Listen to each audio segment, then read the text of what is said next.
I'm Mitch, and this is Anne, and we're the owners of Fatty the Rat Rod. Fatty came about by, well, actually we saw her photos. A friend of mine was managing the scrapyard in Port Macquarie, and I asked him if he knew of anything we could use for a rat rod, and he showed me the photos of Fatty. Fell in love with her straight away, and we went out to Dubbo and picked her up. And on the way home, we started writing a poem for my little girl, who was 7 at the time, and we got about half a dozen verses in and realised that there was a kid's book in it. So this is the adventures of Fatty the Rat Rod. We've had it in our hands about 18 months now, and we've driven her all over the place. She's been on the road 7 months. She's done over 20,000 Ks in the last 7 months. She's had about 4,000 kids through the cab. There's about 3,500 signatures on the tray.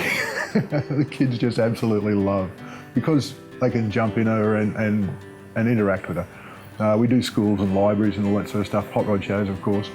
Yeah, she's great fun. And she's been down to Namurka and all over Victoria. She's been up to Hervey Bay in Queensland for a rod run up there, the Wide Bay rod run up there. She's all Isuzu running gear. It's 3.9 Isuzu diesel. She's got power steering, exhaust brakes, 5-speed. She sits comfortably on 100 Ks all day long. Uses about 12 litres per 100 Ks, and just turns heads and gets smiles wherever she goes. I wanted to build a rat rod, and at the time didn't even know what a rat rod was, which was even cooler. And when we started sort of showing her a few pictures and that, she just fell in love with them, because the dents and the scratches, there are smile lines, that's what makes her real. And we didn't want to repair those and paint over them. That's really where she's earned every one of those dents and scratches. And we got her home and started cleaning her up, and then realised just how beautiful the old green paint was underneath. So we scrubbed her down with a bit of gun wash thinners to get her clean, get all the scum off her, and then buffed her with a bare wool pad with a little bit of lanolin rubbed into her. And every time she gets a shine, she comes up shinier and shinier. The lanolin is actually building up, and it's a wonderful effect. Well, on the door, on the driver's door, you can still just make out her old sign painting, or sign writing, and you can just make out Hillston. And she came from a clearance sale at Lake Cargelligo, which is just out near Hillston. So we're actually going to go back and see if we can't track down the original owner. We're certainly going back to Dubbo to show them at the scrapyard. I think they'll get a big kick out of her. The original idea was to use the Isuzu running gear under the Fargo chassis, which was all fine. We measured all the front, it was all going to work. Then we measured the back and realised it wasn't going to. The Fargo chassis actually spreads 200 just behind the cab. It was going to be a nightmare to fit the diff.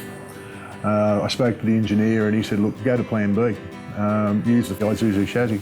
You'll have to register it as a 1990, so she'll have to comply with all the ADRs, but everything will be basically stock and it'll be a lot less mucking around. So we had to move the steering box back 250 and roll it to get the correct angle, fabricated drag link, fabricated steering shaft. We took 150 off the front of the chassis, moved the front cross member back, all fabricated new cab mounts. Basically the list goes on and on, but she's totally worth it.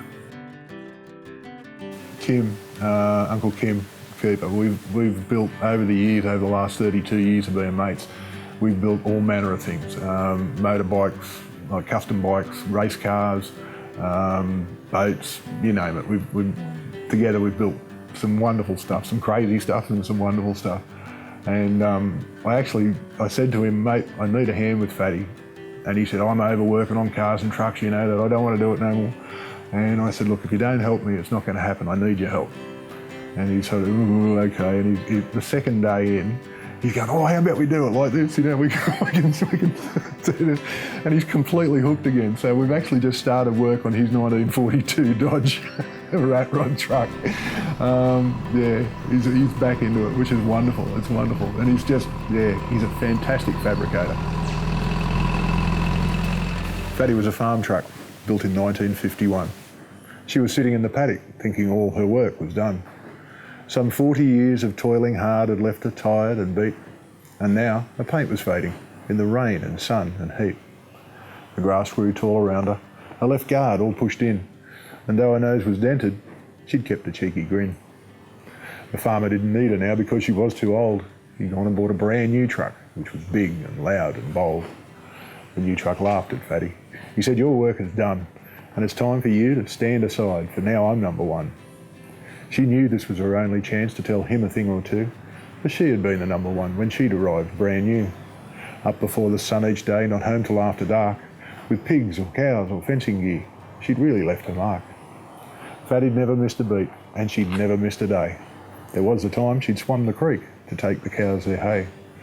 And when she helped to fight the fire that nearly took the town, the water tank was on her back while the firemen hosed it down. She said, "You may be bright and shiny, all eager, loud and bold, but there will come the day, my friend, when you too will be old. And there will be another one to take your place, it's true. And maybe you will say to him, as I now say to you, off you go now, do your chores, for my working days are done. And I've earned this little quiet time just dozing in the sun." It took us 12 months actually, from the time we brought Fatty home and started the poem, it took us 12 months, almost to the day, to get the book in our hands.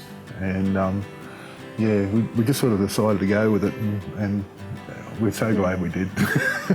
She's got a whole bunch of future adventures already sort of mapped out. There's other cars and trucks involved, and motorbikes. The list of characters, you know, is just, yeah. And wherever we go, we seem to get inspiration for other stories. John Horvath did the sketches for us, and Glow Hill did the watercolour for us. And yeah, they've done a wonderful job. They've done an absolutely wonderful job. And they're looking forward to doing the next one. So hopefully next year we'll have this out, and the second book out, and yeah, in the first part of the year, hopefully. Thank you for watching Truckstop TV. Please remember to subscribe, and see you at the next truck stop.